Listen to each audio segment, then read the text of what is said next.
In the realm of competitive gaming, a challenge calls, a legacy yearns to be born, and heroes await their destiny.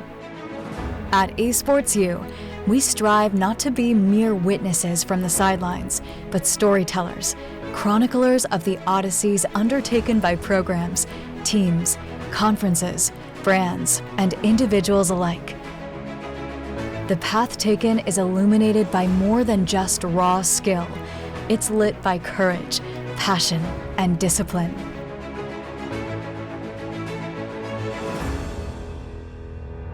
As screens become canvases for dreams, we meticulously capture the journey of these gladiators, a journey marked by unwavering commitment, relentless honing of craft, and the pursuit of perfection. It's a narrative that transcends pixels, a dedication symphony echoing far beyond the arena. Yet, this is no solitary pursuit. Triumph isn't just personal, it's collaborative, where unity amplifies strengths and elevates all to unparalleled heights. It unfolds in battles, preparations, unity, and shared dreams that fuel greatness. As we venture forth on this grand journey, let us remember that challenges may be long and roads filled with obstacles, yet within our hearts, we hold a beacon of hope for things greater than ourselves. Those who tread this path are never alone, for they are embraced by the unwavering support of their fellow travelers.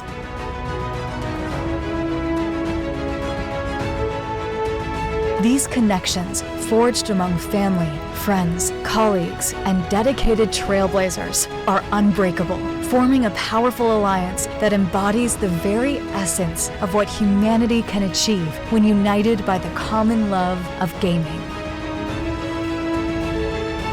With each game, each match, and each championship, the narrative of esports athletes pushing human limits resonates, not only in arenas, but in the hearts of witnesses. Their resolve, sacrifice, and ability to transcend adversity become guiding lights for generations. In digital realms where leaderboards divide victory and defeat, these tales of heroic achievement stand as beacons, inspiring others to carve their names into the annals of greatness and be part of esports' evolving epic.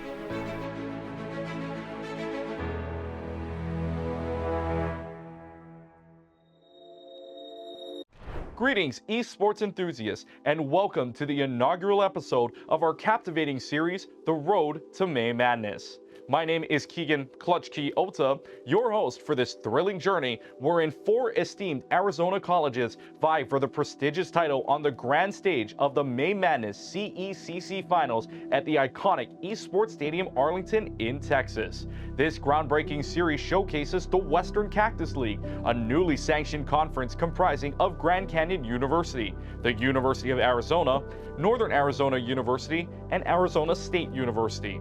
Now, you may be wondering, what exactly is May Madness CECC? While it may not involve basketball, it's certainly a game worth playing.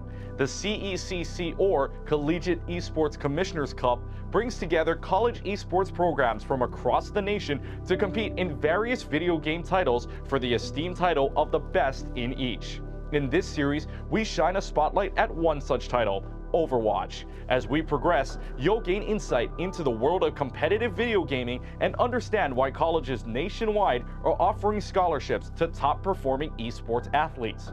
The path to compete in the CECC is multifaceted. It begins with sanctioned CECC and Esports U qualifier tournaments held in different regions across the East, Midwest, South, and West, including special qualifiers like the Service Academies and the Lone Star tournaments.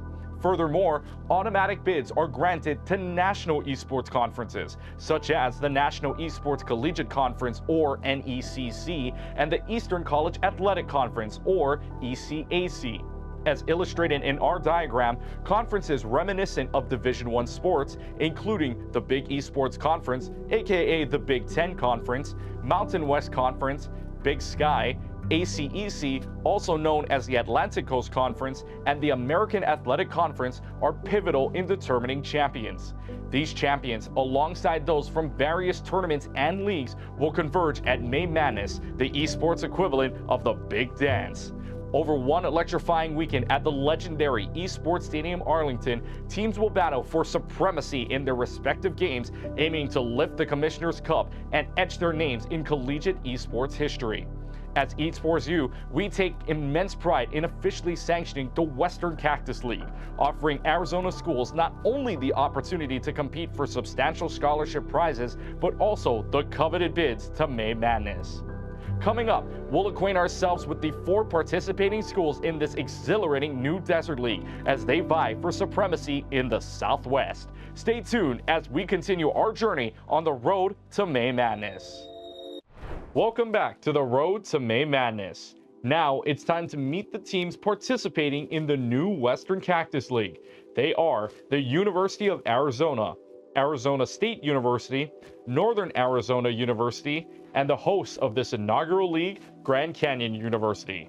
Let's start by introducing the hosts of Grand Canyon University, the pioneers of content creation without whom none of this would be possible. Let's take a look at their roster. This team is comprised of Twinkerbell, Q-Tip, Snobbles, Verdon, Remingtuno, Senecdoche, the Jimmy Job, and Blossom Brick. Let's hear from a few students at Grand Canyon University. I am Ben Blossom Brick Pato. I play for the GCU varsity Overwatch team, and I play the damage role for our team. This is the first time I've competed in a LAN environment, so it's a really exciting experience to be able to walk in and see every team in person, right in front of a PC, and an interesting idea as to how the actual tournament day is going to unfold instead of just kind of sitting in my room competing. I definitely personally feel prepared. We've been scrimming a lot, past our usual schedule even, practicing unique strategies as well as just the usual whatever the balance patch brings. So I'm excited to see what we do today. Going to Texas for the Arlington LAN would mean a lot to me personally as a player.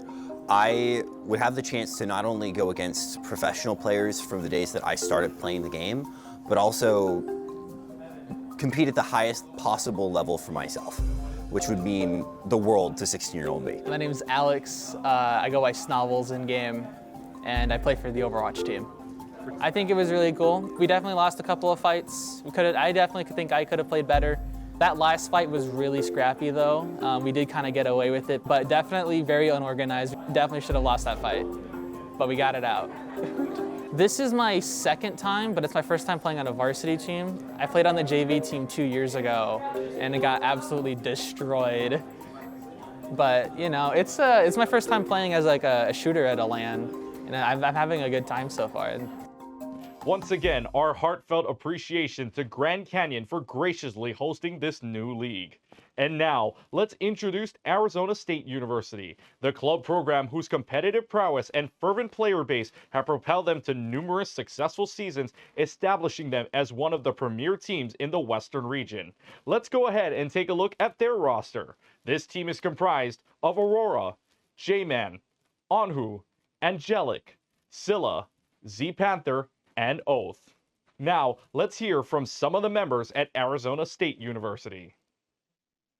Hi, I'm Andrew, or better known in game as Aurora, and I play tank for Arizona State University.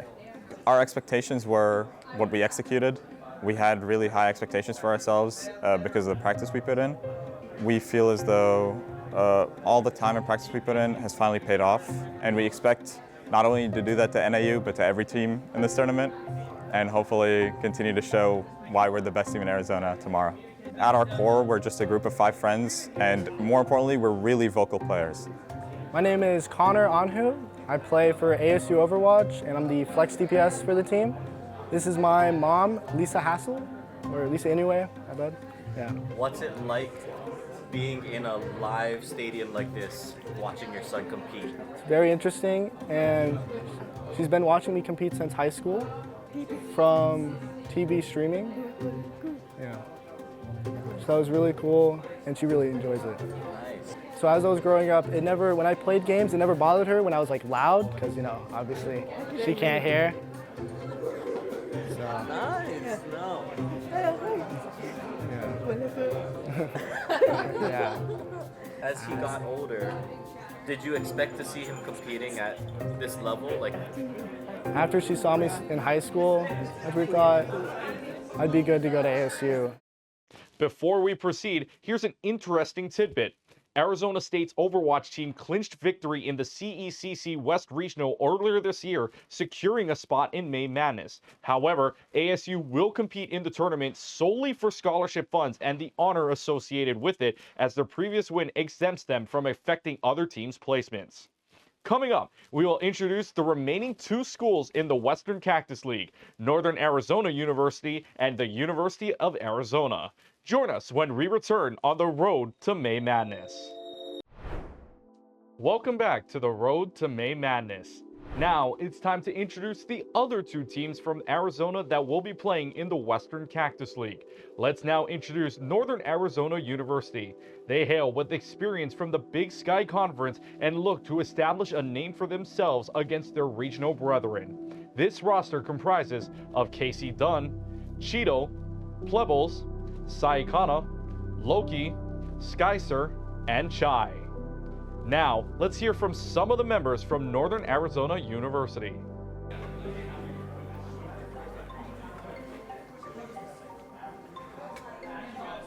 My name is Matthew. My in-game name is Casey Dunn. Everyone calls me Casey. The game I play is Overwatch, and I'm here to compete for NAU. Yeah, I'm extremely excited to be here. This is my first time competing in an in-person tournament. I've done multiple online tournaments and leagues through the years, and I'm really excited to be here. I know I already said that, but I really am. So I think the biggest thing of note is we just recently got a coach, and because of that, we have been scrimming a lot more often, doing a lot more VOD reviews with him. So our team it's been the same team for about a year now, with a couple changes with our subs. So we already have a really good team synergy, and we have been building our core components through the past couple weeks. We might have played GCU one time in NECC, but it's been it was over a year ago, so I would not have remembered. So we have not played ASU so far, but I've done a lot of study into them because I actually am good friends with one of their good players, and I know how strong that team is. His name is Jamin. I'm one of his good friends. I've known him for about a year now, and we actually tend to play online and compete each other very often in the game itself. We just happen to see each other online.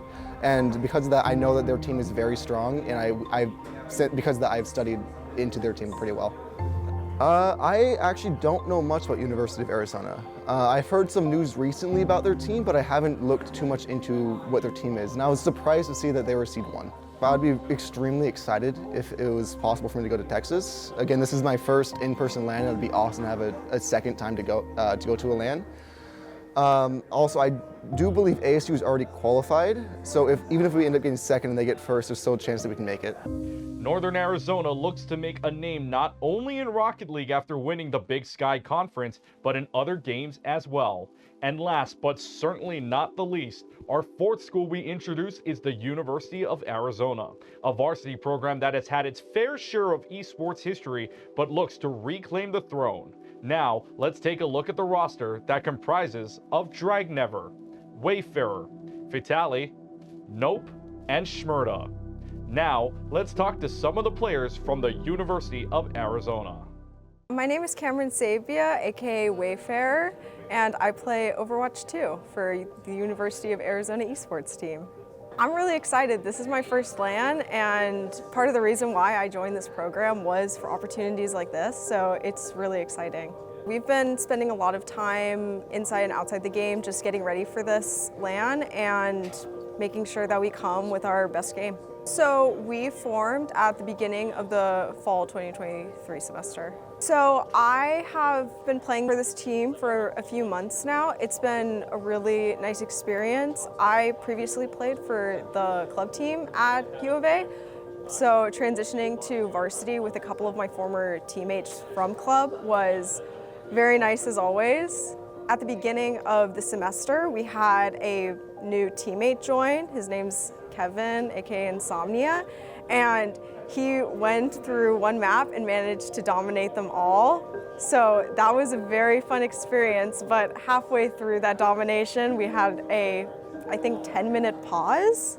It happens, but everyone was a really good sport about it, and it was just fun to see one of our teammates pop off like that in such a important match. In a game like Overwatch, at the end of the day, what matters is that you're playing the best on whatever you can play. And so we really think that by focusing on ourselves, that we can just do as we do. We always have that drive between each other to really push ourselves. And that, folks, are the 4 schools and programs you will see in this series as they all compete for that coveted spot in May Madness. Coming up, we get a closer look at the program in Grand Canyon as we bring you the story of the passage to perfection. That when we return on the road to May Madness. Before we delve into the thrilling competitive action awaiting us, allow me to introduce you to a key figure in the Grand Canyon Esports program, Jay DeShong, the esteemed director. Jay will graciously guide us through the intricacies of fostering an esports program on campus and shed light on its pivotal role in shaping the future career landscape for students. Renowned as the architects of compelling content, Jay and the team epitomize excellence, both as hosts of this esteemed competition and as invaluable collaborators behind the scenes. Join us as we embark on a journey to discover the unparalleled quality of the esports program at Grand Canyon University in a segment we proudly present as Passage to Perfection. A lot of people believe that GCU Esports is just about gaming, and it's absolutely not. We have real students here gaining real experience building real communities, real teams, and real career experience.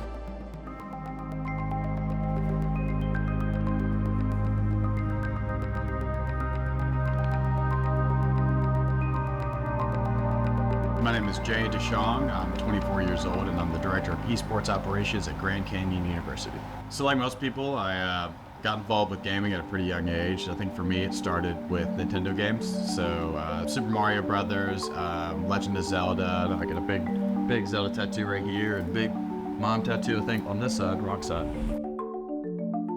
My name is Alex Rowland. I am the production manager here for GCU Esports. I oversee the broadcast team, the content creation team, social media team, and the GCU Esports website. I came to school here at GCU and then I never left. I was a student working here as an AV technician while I was getting my degree in animation. And then after graduation, I was hired full-time to work at the GCU Arena as a digital coordinator for all their graphics, live production items that happened in-house at the arena. And then a couple of years ago, I got poached to come over here to GCU Esports. It's been a really cool time ever since.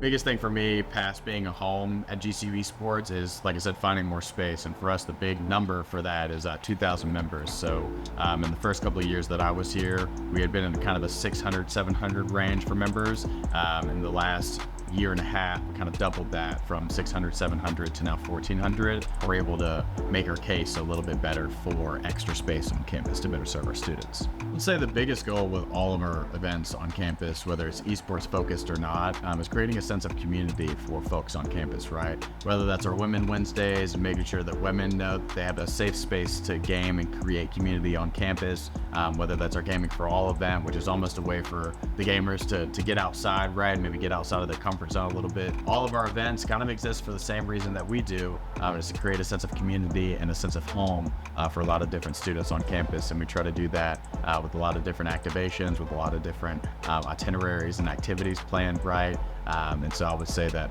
all of our events basically exist to create more of a home and community on campus. Welcome everyone to FFF number 95. Only 5 more till 100. That's the biggest number of the year, and we are getting lead you right. The biggest event that I'm most proud of, and a lot of people are most proud of at GCU and on our campus, is Firefox Fridays. It's the biggest Smash Weekly in the state of Arizona. We've got about 100 to 164 students and non-students who come out from all over the country and outside of it. In the first weekend, we had about 128 students show up just to play Smash for fun, no cash on the line, just to compete. It's a lot of the top competitors in the Southwest who come to do that. We've even had a couple of folks come in from Mexico and come in from places like New Mexico and Northern California. Also had the opportunity of going to one of our FFFs. I mostly went to make sure that everything was good, I would say. Make sure that all the T's are crossed and the I's are dotted for broadcast, for event setup, even for some of our volunteers that we have on campus. But I did get a chance to have a little bit of fun. That may be one of my last times to have fun because I didn't get 3-stocked, but I got wiped pretty bad, and it made me realize that I have some work to do in the world and the fighting game community, and especially Smash.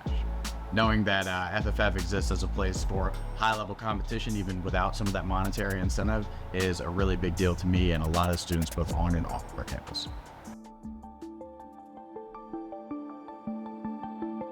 Town Hall is a pretty big deal for me too, being, I would say, a young college administrator, listening to students in this position we have on a college campus and being able to work so closely with the students that we have an impact on. I almost find it odd that more universities, because I would say GCU does a great job of this, more universities don't create open forums to listen to their students and allow their students to provide open and honest feedback.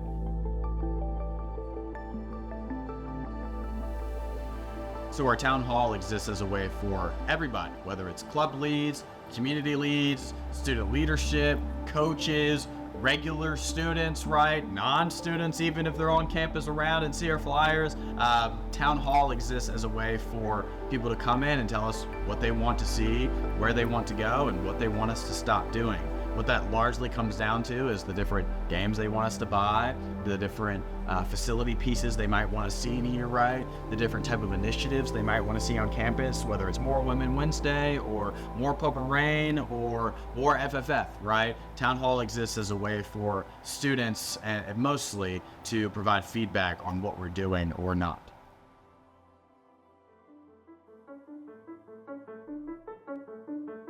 We're setting up the consoles right now. We have stations set up. We're going to be doing speed friending. Is that what we're calling it? Yeah, speed friending. Yeah, we're speed friending, speed gaming. I think it might be a better term, but it's okay. We have different stations. We're setting up 2K, Mario Kart, all these games, and we're going to have people ask some questions, get a round of games in, and then they're going to switch stations. We're going to have them meet new people. So yeah, it's going to be a fun event. Gaming for All is a place for anybody, whether you're an FGC guy, an FPS guy, a tabletop guy, right? It's a place for you to come in and maybe learn a little something about a different game title, or maybe make a new friend that maybe is in a different realm than what you might be used to. It's basically for anybody from anywhere to come in and use gaming as the common theme to maybe make new friends, maybe connect with different people and learn new ideas. We're writing the questions to get people started on our speed friending. So basically just to get them started on conversation and to make new friends. Make sure you scan the events code before you come in. It's Gaming for All. How we doing tonight? How we doing tonight, everybody? We can start here in just a few minutes. Glad you all came out to be with us today. We are here for Gaming for All. After one game, we're gonna switch you guys to the next game next to you. So if you're at like Splatoon, you're gonna go to Mario Kart next.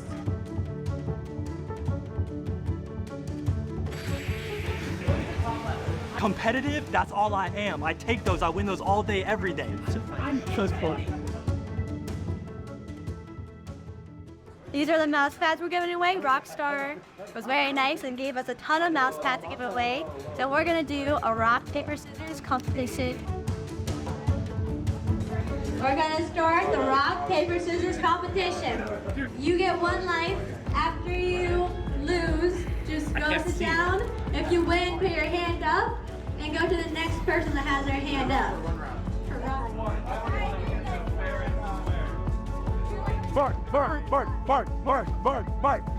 on. Yeah! I don't even need that shit. What's your name? Mark. Go, Mark!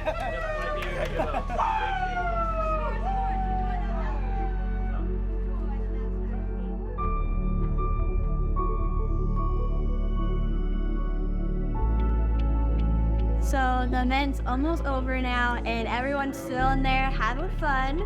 But the start of the event went really well, and so is now. You know, the Switch games were a hit. Everyone is playing Smash. Like, I didn't know that you could have so many people on Smash Bros at once, so that's awesome. And we also give away a few mouse pads, and everyone's just really happy about how the event went.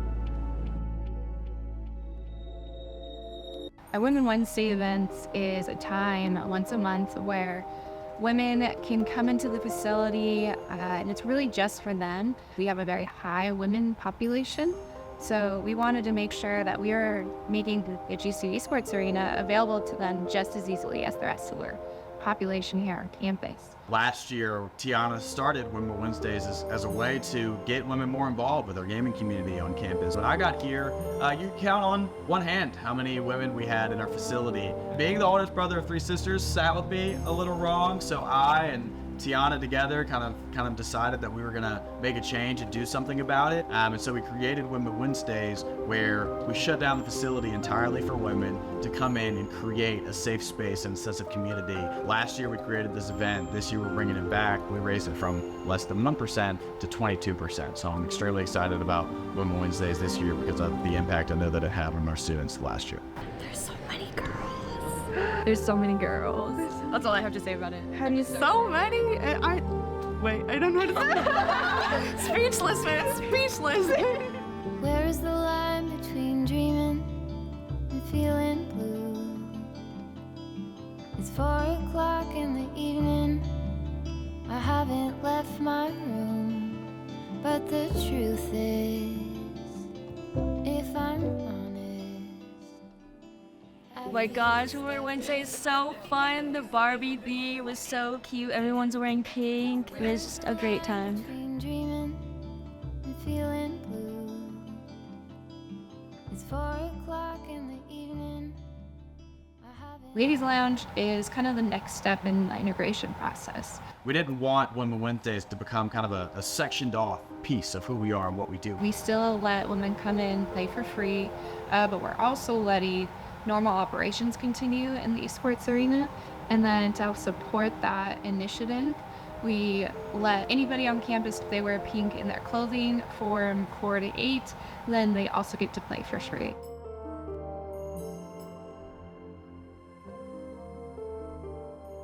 The UConnect West Summit was a trip and a half. I think it happened in about 48 hours total. The event was on Saturday at 11 a.m. So I had a car that left at 5 to 6 p.m. on Friday.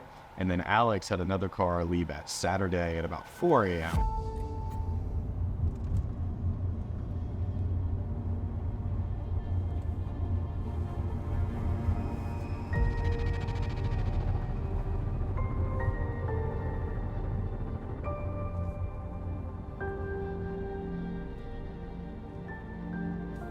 We all went to Red Bull HQ in California, I believe it was Santa Monica, where I got to speak a little bit on what it was like to be a collegiate leader, also some of the things I've learned as a young leader in the space. Our students got to do a bit of networking with companies like Riot, Dignitas, Asus, a lot of different companies like that, even Red Bull, and then some of the other students, including one behind the camera right now, also got to gain some experience doing videography for that event, so for UConnect and for Red Bull.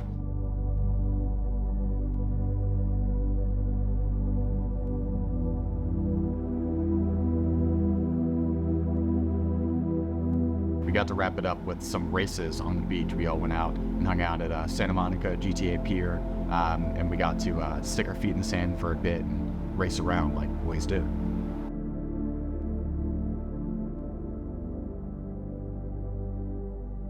So any student can get involved with GCU Esports. There's no real requirement or expectation. I would say outside of being yourself, being open and honest with who you are and who you want to be, there's really no expectation or requirement to join this community. On staff, we have about 5 part-time coaches, so each of which are in the facility for about 20 hours a week. They're all dedicated to their scholarship titles, and they effectively act as managers and coaches for their teams. So not only do they schedule practices, schedule scrims, schedule VOD reviews, but they also sit with students and work on their in-game skills, out-of-game skills, and even hold them accountable for some of the things that are expected of them relative to the organization that may not just be in-game. So we compete as a scholarship unit in 5 different titles, 32 athletes total. We have Overwatch, Rocket League, League of Legends, Smash Brothers, and Overwatch 2. My name is Connor Tang. I go by the username Taro TFT actually. I'm the GCU Valorant head coach. Tryouts for the varsity team are going pretty good. Some promising players, some returning players, and also some new faces also look promising. So I think this year the expectations are honestly high. I want to win. I want to put some respect on our name. I want to dominate everybody.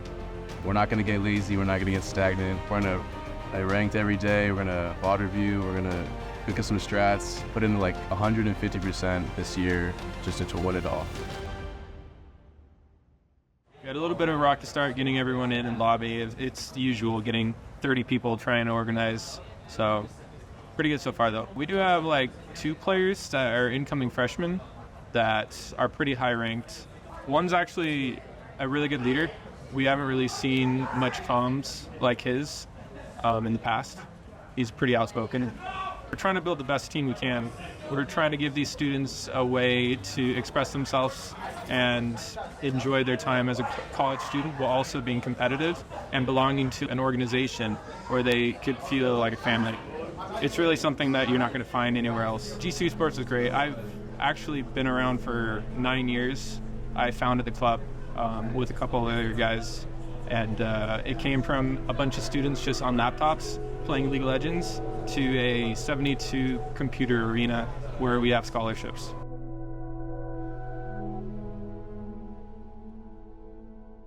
Hey guys, my name is Fernand Kappa, aka Nando. I'm a player for DCU Rocket League's varsity team as a Season 7 Top 100 player. I do most of the dirty work that really goes unnoticed, I'd say. Of course, you'll never really see me scoring these flashy goals, doing these crazy things, but I'll either get a demo on someone, I'll pass the ball to them, or I'll at least open some space, or at least make the player on the ball be very comfortable and be able to take that shot. It's not just about trophies, it's not just about wins, it's about the memories that the students have once they leave here. So September was definitely a month. I would say a lot of ups and a lot of downs, an undertaking, to say the least. Been talking about it, thinking about it since Steven joined our team in June, and we're finally here. We're finally at a place where, you know, we're starting to create a story for who we are and how we got here and what it's going to look like moving forward. So I'm excited to create almost the college version of the process and a lot of these content pieces that innovators like Banks, Nadeshot, Hex have all kind of showed us, you know, about, because for me, without content pieces like this, esports is not what it's supposed to be, right? This is a window into our teams and what they look like, what they feel like, who they are. Moving forward from here, I'm excited for the world to see, those who want to, right? What the process looks like for us on the inside here at GCU Esports.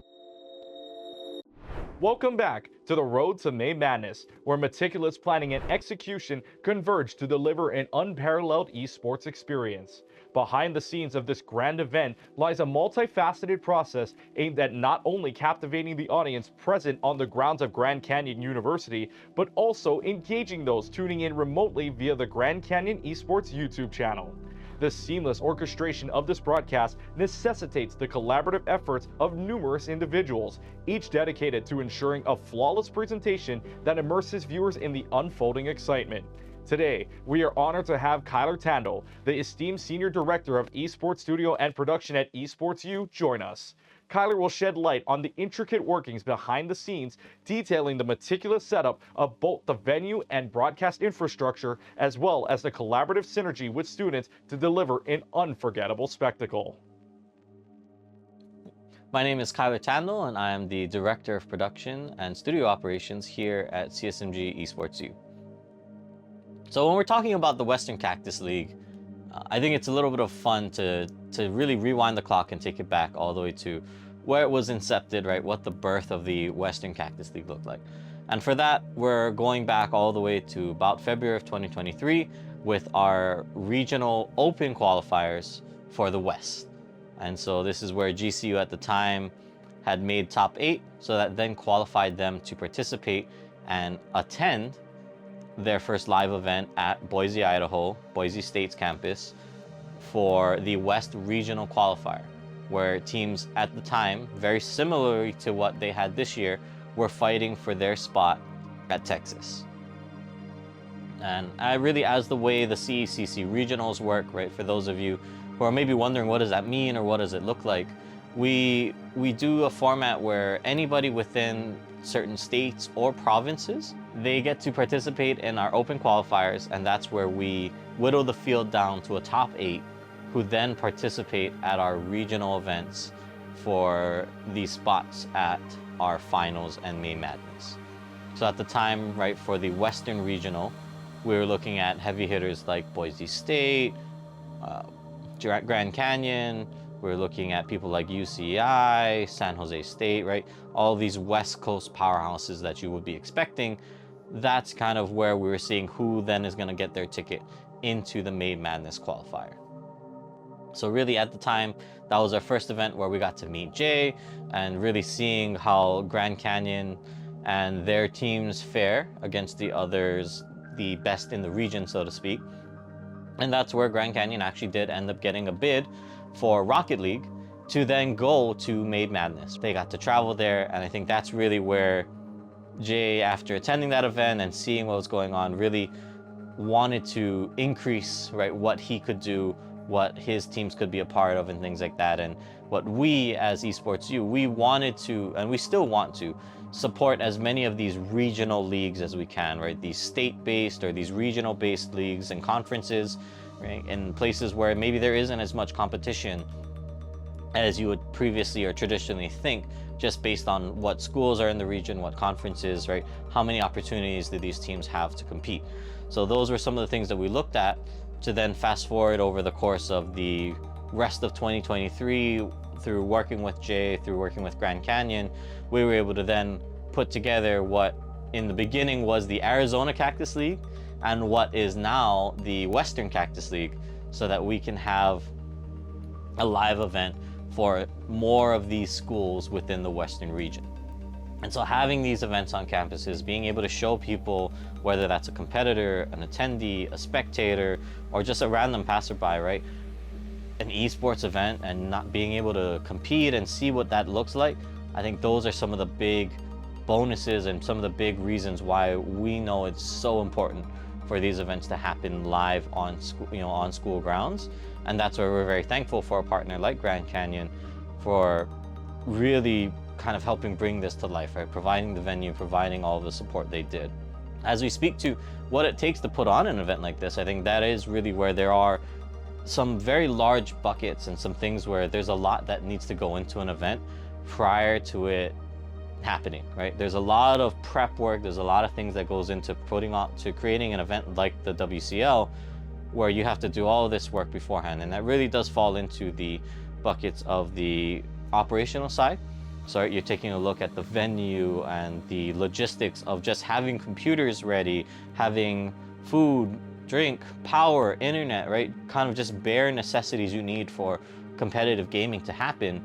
That's something that Grand Canyon, and we're very thankful for Grand Canyon for doing, because they were able to, with their team, really make that such a seamless experience, not only for us as sponsors or us as partners in the event to really just come in and be additive to it, but also for the attendees and the teams and the spectators. They really kind of got to just know what was going on. They knew when to show up, they knew what they were in for right when they got there, and I think those are some things that are really awesome to see with an organizer like Grand Canyon being at the forefront of that. Right, then you take a look at not only just the operations side, but the broadcast side, and us getting to work together with Grand Canyon for production and, making the stream look, as best as we can, or up to grade, right, with it being a CECC qualifying event. So me personally getting to work with some of the students, I think was really one of my big takeaways from the event, and just working with them at an event like that. You'll always want to be able to have moments where even if a student is never going to work full-time in esports, right? But having the ability and the experience to learn those skills and to take away that experience of this is what it was like, right? Working with the student technical directors, the observers, the shoutcasters, and everybody in between. I think those were such of the big positives that what an event like the Western Cactus League can bring, is that it really does give those students that next level of experience, more so than just whatever they do on a week-to-week basis, right? On the day-to-day for their own programs. Now there's something more at stake, right? There's more resources, there's more things, and certain scenarios get to be a part of it that maybe they would have never thought about. And lastly, you know, I think one of the last things to talk about is really the people and the rest of the teams and competitors who come together to make events like this possible, right? Without anybody in attendance, without the teams that compete, it really is something where we don't have events to put on, right? We don't have competition to put on. So that's also another big thank you to all the participating schools and really the teams themselves for, you know, giving their all and putting it all on the line, especially with the stakes there. Because now, as we move forward into the next phase, the teams that win or that won from the Western Cactus League, they will now have a chance, or they will then have a chance to participate in the next phase of this, right? It's a very different game when it's you versus 3 other teams at a college in a small LAN center, or not a small LAN center, but in a LAN center of maybe, right, 40 to 50 computers, and you've got people in attendance. That's great. Now, what does that look like when you move on to the next phase where there's 80-something teams in attendance and there's thousands of people watching the event or being a part of the event, and you're getting broadcasted to thousands upon thousands on the streams? Are you ready for that next phase? Can you put up, right? Can you perform when it counts? So those, I think, are some of the fun things that we get to think about as it relates to the next phase of where these teams, that as they qualify for Texas, that's what awaits them on the other side of their qualification, and who knows how they'll do. Thank you, Kyler, for your insights. As we conclude our inaugural episode, we eagerly anticipate the unfolding drama of the road to May Madness. Join us next time as we delve into the intricacies of the bracket system, analyzing each team's journey towards triumph in meticulous detail. Prepare yourselves as the competition ignites with our first round of matches. Witness the clash between the University of Arizona and the formidable hosts of Grand Canyon University in our opening bout. Following that, brace for an epic showdown as Northern Arizona University faces off against the perennial powerhouses of Arizona State University. Stay tuned for these exhilarating matchups and more on the upcoming installment of The Road to May Madness.